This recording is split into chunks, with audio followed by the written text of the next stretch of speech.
Welcome back to Fresh Outlook, everybody. I'm Logan Crawford. It is time for the lightning round. That is why I'm talking so extremely fast. We will look at the week's top stories in lightning fast fashion. Let's say hello to our guests. Exhale. Bill Rosenberg, Jackie Guzda, Albert Goldson, and joining us live via Skype, Lance Simmens. Our first topic is Natalie Cole dies at the age of 65. Albert, I'll start with you. Your thoughts? As always, you have an artist who is the daughter of a very famous singer. And it's just a shame that she had passed away at 65. She had medical issues, she had drug issues earlier in her career. And it's one of those few, I would say, from siblings from the old school that has carried the torch, carried the tradition of Nat King Cole. So you do really rarely find that sort of combination anymore. And unfortunately, it's like the passing of, let's say, the younger old school. And fortunately, we have very good memories of her. Absolutely. Bill? Yeah, I think it's really a tragedy. I mean, she was obviously a great entertainer, but what's also interesting is that a generation that's focused so much on youth, if you talk to a young person, they wouldn't know who Natalie Cole was, and they wouldn't know who Nat King Cole was. Sure. So the result is, for people of our sort of generation, we're more familiar with their work, but in terms of the music industry and young people today, it doesn't much touch on them.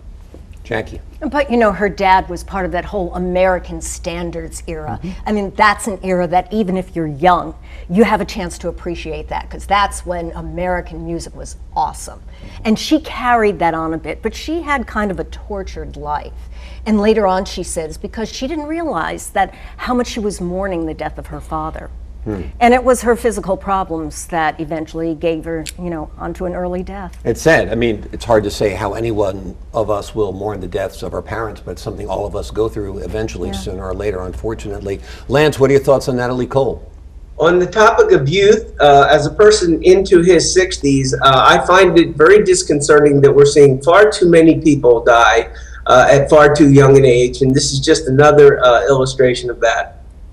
Interesting, Lance. I think the same thing. I mean, her death was basically self-induced. She was a heroin addict who gave herself hepatitis C, and I actually thought there was a cure for hepatitis C out now, but apparently it was her heart that gave way, and of course, heroin addiction also shoots your heart valves as well, so she died apparently of congestive heart failure.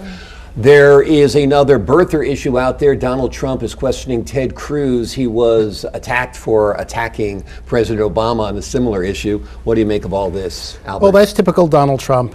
He's looking for one reason or the other to eliminate any of threats as the presidential candidacy moves along. And he does it because it works. It worked. It just gets people just to question. All he has to do is put a doubt in enough people's minds not to consider Mr. Cruz for it's a terrible position to have to defend yourself in any realm of life. Bill Rosenberg. I want to take a contrarian point of view. I mean, the point is that Donald Trump raised the birther issue initially against Barack Obama. He was not a candidate in the race. He was just doing it because that's the way Donald Trump is. It's part of his personality. The problem that we have, though, is that the Constitution itself uses words that are never defined. Okay, natural born citizen.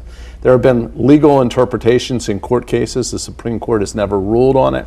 But the reality is that if we are going to keep this in there, it's going to continue to be a problem. We had it with Arnold Schwarzenegger. We've had it with other people as well. With regard to Cruz, Cruz's mother was an American, his father was a Cuban.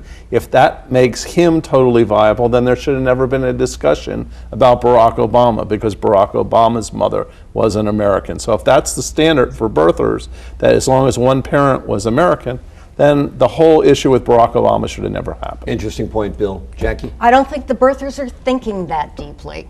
What's going on with this is that they asked several constitutional lawyers, is he a natural born citizen? Should he be allowed to run for president? They all said yes. So let's leave it at that. I'm not a great Ted Cruz fan at all. Well, at least Donald Trump is an equal opportunity offender, because he was accused of being a racist for asking the same question of Barack Obama. Barry Obama. Let's turn to Lance. Lance, what say you about this birther issue? Well, I take a different tact on this. I think, and I've been writing over the past couple of months, that Donald Trump is becoming more and more like thinking like a conventional politician.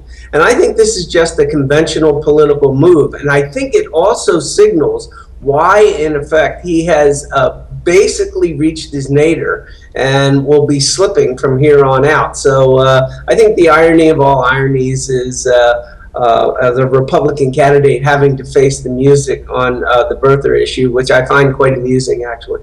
I do too. Good point. $900 billion. That is the Powerball lottery payout. I'm going to ask you first, what would you do with nearly $900 million, nearly $1 billion? Go ahead.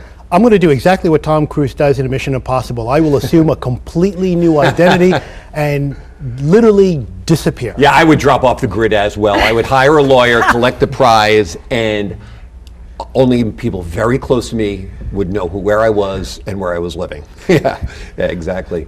Bill. Well, truth be told, I drove to the station today to do this taping, and I'm in the car with my daughter. We stopped at a little place, and I bought 2 lottery tickets. Right.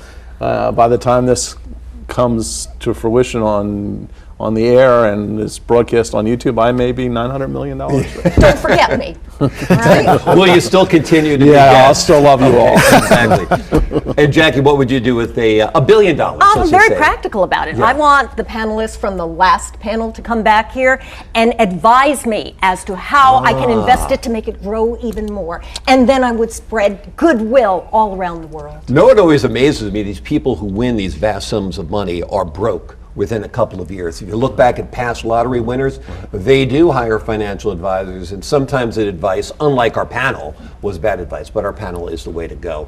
Let's go to Lance. I'm going to give you the last point on this. What would you do with $1 billion, Lance? What's your take on this $1 billion lottery prize? I would give $800 million away and see if I could possibly manage to live out my life on $100 million.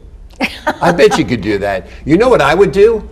I would mount a presidential campaign and seek to divide the American people and triumph.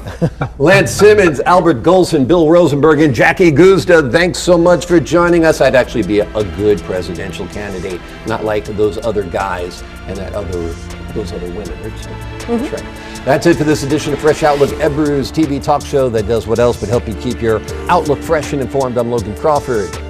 Thanks for joining us. Good luck and Powerball.